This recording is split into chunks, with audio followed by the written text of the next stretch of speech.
Everyone is popping champagne over South Korea's record-breaking January exports, but here's the number nobody is mentioning. Despite a staggering 70% surge in semiconductor shipments, Korea actually recorded a $600 million trade deficit in the first 20 days of 2026. The AI supercycle is finally here, but the broader economy is bleeding out. 600 million in the red while your biggest export is up 70%? That is a brutal reality check. And welcome back to Asia Tech Macro. I'm Maya, looking at the world from the founder's seat, where cash flow is the only truth. And with me is Alex, who spent a decade at a hedge fund and still believes that growth is just a statistical error we haven't corrected yet. I prefer the term skeptical pragmatist, Maya. But seriously, let's look at the data from the Korea Customs Service released on January 21st. The headline number is impressive. Total exports jumped nearly 15%. But if you strip out the semi component, which surged 70.2% year-on-year, the rest of the economy looks flat. Chips now account for almost 30% of Korea's total export value. We are dangerously close to becoming a monoculture economy. It's basically Samsung and friends carrying the entire GDP on their backs. I saw a note from Kim Jin-wook at Citi this morning. He's predicting semiconductor export growth could hit 70% for the full year of 2026. That's compared to just 22% last year. The demand for HBM, or high bandwidth memory, is insatiable. But Alex, devil's advocate here. If they are selling so much, why the deficit? Where is the money going? That's the catch. They are caught in a CAPEX trap. While exports are up, imports of semiconductor manufacturing equipment rose over 42% in the same period. They are selling the chips, but they have to buy the expensive machines from ASML and Applied Materials to make them. It's a cash-intensive cycle. Plus, energy imports fell by 12.5%, so they can't even blame oil prices this time. That reminds me of the 2017 supercycle, but worse. Back then, at least the domestic economy in Seoul was buzzing. Now, I read that private consumption only grew 1.3% last year. The wealth isn't trickling down to the streets of Gangnam. It's staying locked in the industrial parks of Yongin. Exactly. And there's a geopolitical angle that Washington won't like. Exports to China surged 30.2% in early January. While the U.S. talks about de-risking, Korea's recovery is being fueled by a massive rebound in Chinese demand for legacy and mid-tier chips. It's the China plus one paradox. Companies are moving factories to Vietnam, but they are still buying the brains from Seoul and shipping them to Shanghai. So Korea is technically booming, but practically broke? That is a tough narrative for the central bank to manage. But speaking of tough narratives, let's pivot to Japan. They are making a move that I honestly didn't think I'd see in my lifetime. They are effectively ending their digital pacifism. You mean the active cyber defense strategy? This is huge. Precisely. For decades, Japan's cyber strategy was essentially build a thicker wall and hope for the best. But as of January 26th, the new national security strategy has flipped the script. They are moving from passive defense to active defense. Active defense is a polite diplomatic term for "we will hack you back." I was looking at the leaked budget draft from the Cabinet Office around January 24th. They are earmarking nearly 1 trillion yen specifically for cyber deterrence capabilities. This gives the government the legal authority to penetrate and neutralize attacking servers, even if those servers are technically domestic zombies being controlled from abroad. That is the controversial part, neutralizing domestic servers. As a former tech founder, that phrase makes me nervous. I saw a heated debate on Nikkei Asia yesterday quoting Hiroshi Miyawaza from the Japan Association of Corporate Executives. He said that while Japanese companies are desperate for protection against ransomware, they are terrified of what he calls the backdoor mandate. It's the classic liberty versus security trade-off. But look at the market reaction, Maya. The investors have already voted.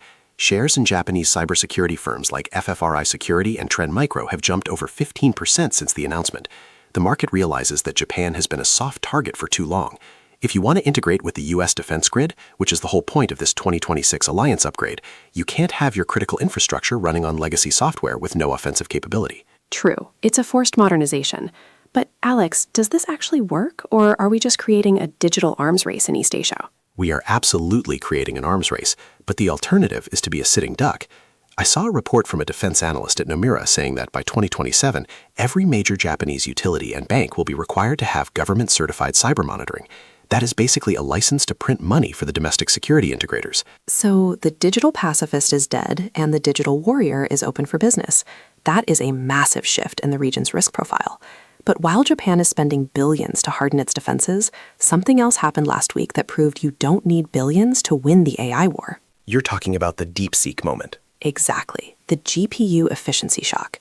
Everyone has been obsessed with hoarding H100s and building $10 billion clusters.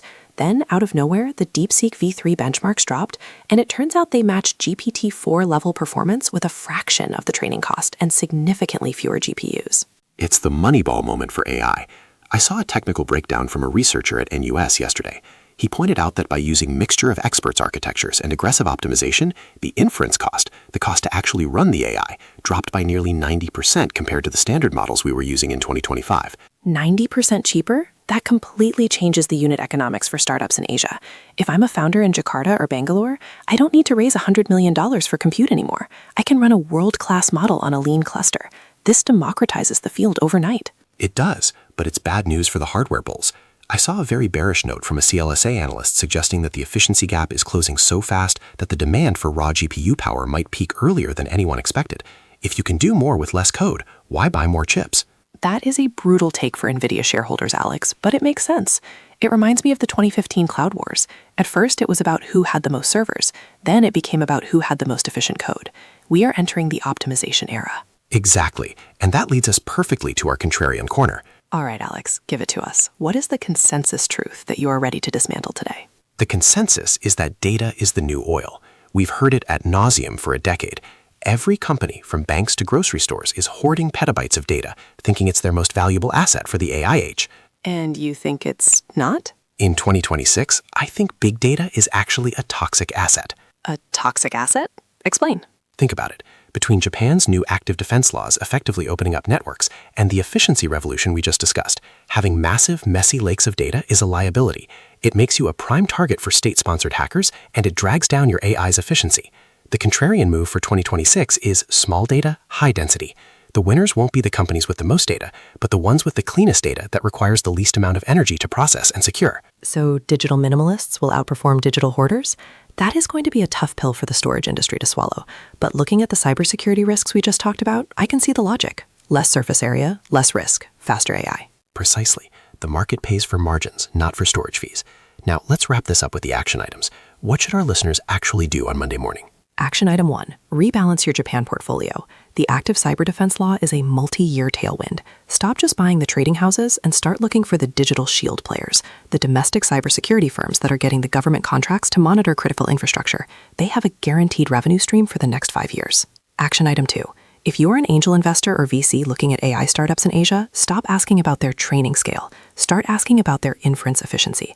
The firms that can run GPT-5 level logic on a local edge server are the ones that will survive the post-GPU bubble world. The era of brute force fundraising is over. And action item 3, watch the Korean trade numbers due on February 15th. If the deficit doesn't narrow despite that 70% chip surge, it's a sign that the AI boom is completely decoupled from the real economy. Be very careful with the Korean won if that happens. It could weaken even as the stock market rallies. Great stuff today, Alex. We went from cyber swords in Tokyo to the efficiency shock in the AI labs. It's going to be a volatile year. Data is the only hedge. Next week, we're looking at the inbound tsunami in Japan and why 140 yen might be the new permanent floor for the currency. I'll bring the data, you bring the skepticism. Deal. Thanks for listening to Asia Tech Macro. Don't forget to subscribe on Spotify or Apple Podcasts and leave us a review. Stay data-driven. See you next week. Bye. Bye.